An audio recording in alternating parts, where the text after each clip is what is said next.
За да произведат килограм ориз, оризарите имаат трошок од 27 денари, пресмета Институтот за ориз. Толку пари тие инвестираат, почнувајќи од подготовка на земјоделската површина за сеидба, за набавка на ѓубрива, заштитни препарати, воден надоместок, како и за жетва и транспорт на произведените количини. Според производителите, пресметаната цена е реална и ги одразува вистинските трошоци за производство на ориз. Пресметката е реална, прилично реална, со мали измени, може да е малце пренагласено, 700-550 кг и тоа, уклапаме се, тоа не е некој проблем. А пресметката е направена од релевантна институција, од Универзитетот Кирил и Методи, и мислам дека тука нема никаков проблем. Оно што сега следува се преговорите и формирањето на откупната цена.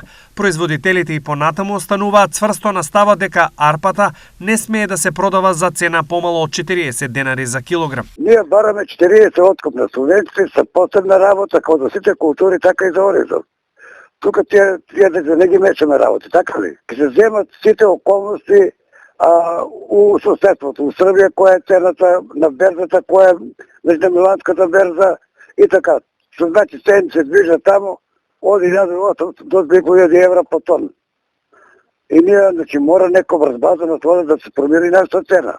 Трошковникот за производство на оризот утврден по барање на Министерството за земјоделство, откако на минутонеделната средба на државниот советник за рурален развој Трајан Димковски со оризопроизводителите и со откупувачите беше договорено производната цена да биде основа за утврдување на откупните цени.